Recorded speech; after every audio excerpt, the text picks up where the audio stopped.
سر ہمارے جو T V channels کے صحافی تھے وہ سوشل میڈیا پر جانے کے بعد ویورز اب ان صحافیوں کے پرائیویٹ چینلز کو زیادہ دیکھتے ہیں میرے خیال سے، اور ٹی وی چینلز گھروں میں اب کم ہی دیکھا جاتا ہے۔ اس کی وجہ ایک یہ بھی ہے کہ ہمارے یوتھ کا وہ اٹینشن سپین ہی نہیں ہے جو کہ 1 گھنٹے کا یہ شو یا ساری 30 جو ہے منٹ کی نا خبر یہ دیکھ سکے۔ کتابی باتیں ہیں یوتھ کا ہوں کبھی بھی۔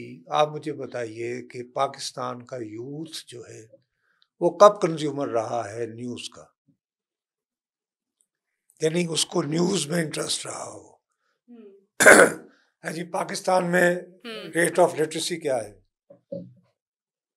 اور اس میں اب ایک دو کچھ چیزیں ہوتی ہیں وہ فیشنیبل لفظ بن جاتے ہیں۔ یوتھ بلج، پاکستان ہے سر یوتھ ماضی کے بلج۔ ہمارے نہیں، کچھ اس وقت مجھے آپ ایگزیکٹ ہی بتائیے کہ پاکستان کا ریٹ آف لٹریسی، مجھے نہیں پتا، آپ نے اس پہ ہوم ورک کیا ہے؟ کتنا ہے؟ سر ایکوریٹلی نہیں پتا لیکن اراؤنڈ 50 to 56% آئی ہے blue literacy rate of youth. Honestly sir تو سنا ہے کہ 1.5 کروڑ سے زیادہ بچے are school dropouts. Sir ہمارے پھر شماریات کے ادارے بھی ایسے ہیں کہ جن کے مختلف ریسرچز ہوتے ہیں، میں غلط بھی ہو سکتی ہوں لیکن یہ کہا جاتا ہے کہ دیکھیں 52 to پاکستان کا 56%۔ مطلب جو ہے اسلام آباد، لاہور، کراچی، فیصل آباد، پشاور، ملتان نہیں ہے۔ پاکستان آلسو مینس چک نمبر فلاں فلاں فلاں۔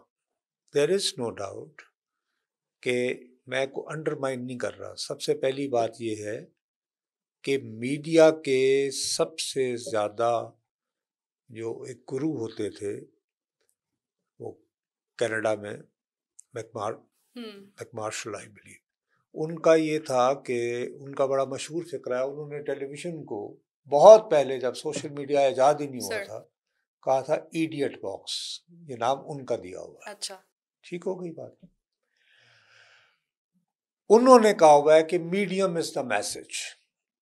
میڈیم سے مطلب ان کے اس فقرے کا مطلب یہ تھا کہ جو بات آپ تحریر میں کر سکتے ہیں وہ آپ ٹی وی پہ نہیں کنوے کر سکتے۔ مثلا جو بات آپ پینٹنگ میں کنوے کر سکتے ہیں وہ شارٹ سٹوری کنوے نہیں کرے گی۔ ٹھیک ہے، تو یہ مختلف ذرائع ابلاغ ہیں۔ ایک طرف صحافت، ایک پرنٹ صحافت ہے، ایک پرانی صحافت ہے جس کو لیگسی میڈیا کہتے ہیں۔ یہ پاکستان میں اس کی سب سے اس کے لیے جو پرابلم ہو رہا ہے کہ historically we are used to کہ جی آپ گھر پہ لیٹے ہوئے ہیں اور آپ کے اٹھنے سے قبل ہاکر جو ہے وہ اخبار پھینک گیا۔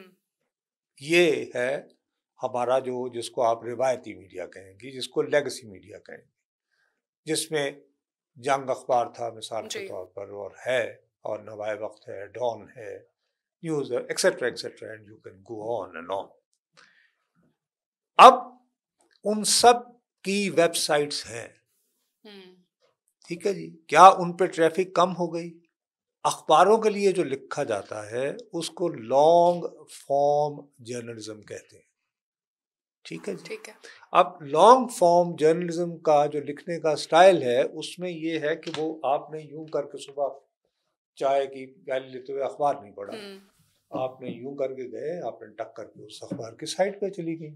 اب ہم لوگوں نے دیر لگائی یہ کہ ہم لاک لگائیں ہمارے اخبارات میں۔ now they are trying to catch up، لیکن news papers like financial Times اور نیو یارک ٹائمز اور واشنگٹن پوسٹ وغیرہ، انہوں نے بہت پہلے یہ بھانپ لیا تھا کہ دنیا کس طرف جا رہی ہے۔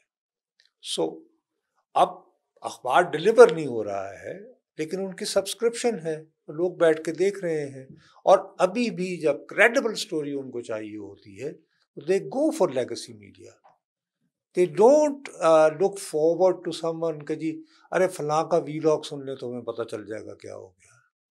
ہاں چسکا لینا ہو، آپ نے کسی کی ارے یار آج دیکھیں کس نے یہ جو عمران خان کے بارے میں جو بکواس ہو رہی ہے اکانومسٹ پہ، کس نے اس کی کلاس لیا، اور نظر دیکھا یار دیکھا نا صحیح کیا اکانومسٹ کے ساتھ، مزہ آ گیا۔ وہ that is some thing different.